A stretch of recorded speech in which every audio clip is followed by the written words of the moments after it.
他上班要随身带着一管绿色调料，没事就赶紧拿出了舔2口，说这东西能让自己变强壮。喝水也要挤上一管，摇一摇就变成了绿色的，接着一口闷了。吃饭时他只是在海苔上放了一勺这东西，朋友们却都避之不及，都不想吃，那只好自己吃了。看起来呢非常美味。很快老板又端上来一碟，才知道这东西原来就是芥末。老板说现在只要看见他来店里，就要提前准备芥末。说话间，他在生鱼片上又放了满满1勺芥末，整个吞了下去，眼睛都没眨一下，说完全没有感觉。朋友觉得这可能是假芥末，决定尝一下，这也没什么呀，然后就这样了。喝汤的自然也少不了芥末，那小魏挠一下就上来了。米饭也要来上满满1管，再加点配菜，一份绿油油的芥末拌饭就做好了，吃的那叫一个干净，狗见了都流泪。再后来呢，他吃的越来越离谱，直接在生肉上面抹芥末，说口感就好像冰淇淋一样。朋友听说他喜欢吃生肉，还特意准备了生鸡肉。大叔也不客气，挤上芥末，直接送入口中。大叔该不会是有什么大病吧？果然，医生说他的嗅觉功能比普通人低20%，所以他对于辛辣不敏感，而且还发现他有严重的胃溃疡，再吃下去的话，就只能准备吃血了。大家千万不要模仿哦。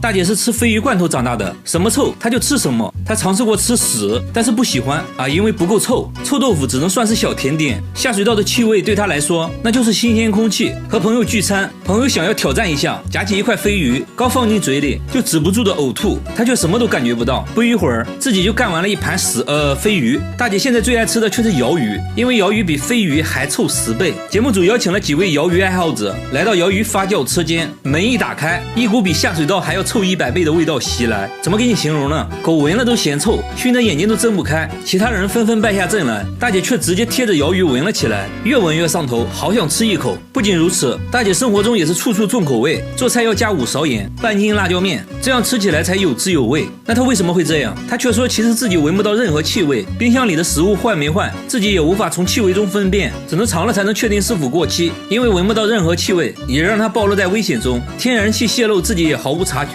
食物烧焦了也不知道。节目组带他来医院检查，一番检查过后，医生说他的嗅觉功能已经完全丧失了，味觉也在退化，这种情况是没办法治疗的。不过闻不到气味并不完全是坏事。大姐是养老院护工，平时的工作就是帮老人换尿布之类的，因为闻不到气味，所以工作起来很轻松，自己也很喜欢这份工作，把缺陷变成优势。大姐还是很值得我们学习的。但是要说吃的奇葩，下面这个小伙表示不服，他一吃东西就会流泪，并不是辣哭的，就算吃米饭也会止不住的掉眼泪，而且只有左眼会流泪，吃饱以后就不会流泪了。而当他看电影被感动了，就换成右眼流泪了，2只眼睛分工明确，就很神奇。妈妈说他出生的时候就这样，只有1只眼睛流泪，还给节目组看了照片，但照片上明明2个眼睛都在流泪啊。妈妈说是因为他手里还拿着零食呢，正好凑齐了一对。他说吃不同食物流泪的程度也不一样，好吃的流泪多，口味一般的只会掉2滴意识一下，所以公司聚餐都会让他先吃，看泪水大小判断食物美味程度。妙啊，这种特殊技能对工作也有一些影响。他是一位歌手，在外演出化好妆后就不能吃东西了，调皮的同伴强塞给他一粒爆米花，没一会儿眼泪就掉下来了。节目组带他来医院做了全面检查，医生说很可能是神经末梢问题，接着又对眼睛做了测试，医生说这种病叫鳄鱼的眼泪，是由于唾液神经和泪腺交织在了一起，吃东西流的泪应该是唾液，只是有点恶心而已，并不会对身体造成任何伤害。最后小哥也说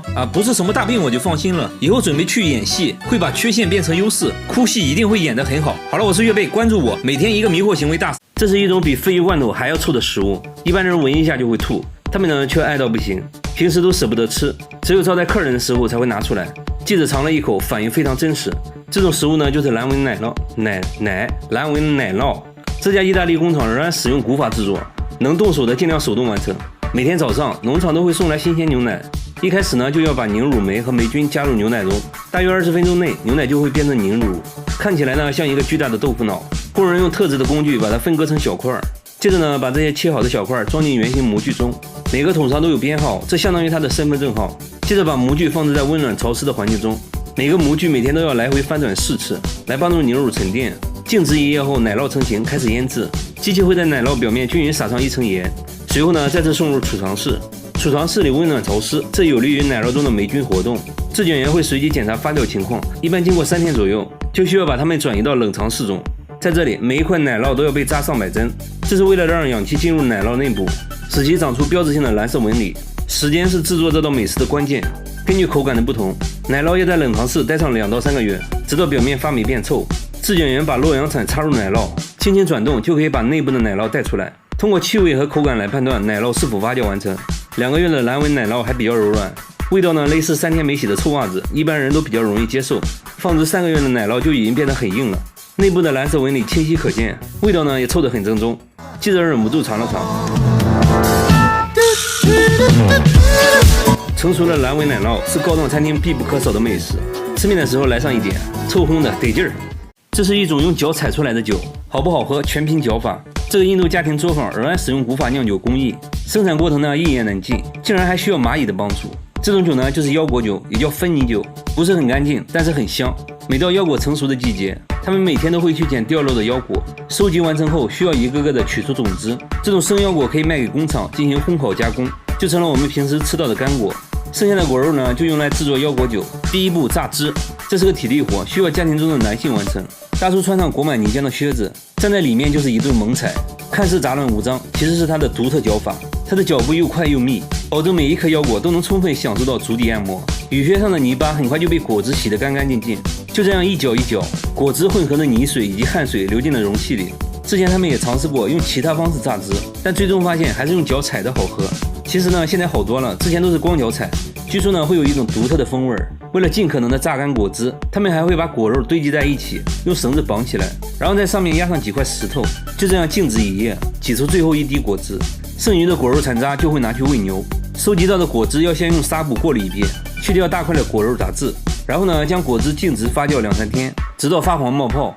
接着呢就到了最重要的一步，蒸馏。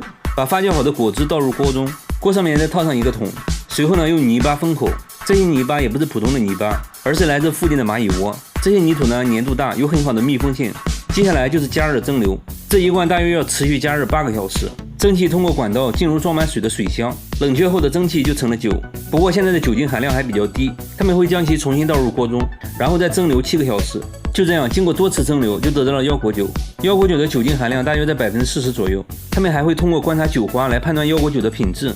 如果气泡很大，并且可以快速散开，就说明这次酿制的非常成功。这种酒呢，在印度十分受欢迎。他们认为只有这种用脚踩出来的酒才是最好喝的，干净又卫生啊。大叔每次开车必须要带上一包白色粉末，等红绿灯就赶紧拿出来舔2口，说这东西能救命。吃饭时大叔只是喝了1碗汤，所有人都不可思议地看着他，因为他往汤里加了满1勺的白色粉末，米饭上也加了2勺，吃得津津有味。酒足饭饱喝点水，水里竟然也加了1勺。话说这到底是啥味道呢？大叔表示非常美味，同事决定尝一下，一口下去差点被送走，才知道这粉末原来是味精。同事觉得他有病，怎么会有人喜欢喝味精水呢？大叔一脸傲娇，说那是38年前的一个夜晚，自己喝醉后，原本想去厨房弄一杯糖水，结果迷迷糊糊中错把味精当成了白糖，没想到却打开了味觉新世界，彻底爱上了这种味道，每天都要吃200克。38年来一共吃掉2774公斤。大叔说自己不仅没事，反而还更有精神了，味精甚至还救了自己的命。此话怎讲？原来他患有一种叫做布尔格氏的罕见疾病，为了控制病情，他不得不截肢了手指。很多得这个病的人过不了多久就会死，而自己20年来却没有事。他认为是味精救了自己，控制了病情恶化，但真的是这样吗？医生给出了不同的说法。检查发现他得了严重胃病，由于味精的大量摄入，还导致了糖尿病。也就是说，味精对他的病情不仅没帮助，反而还加重了，所以他必须停止吃味精，要相信科学。大叔表示，那这样自己的快乐就没有了。不过为了健康，自己会慢慢戒掉味精，那就让我们祝大叔早日康复吧。大家千万不要模仿哦。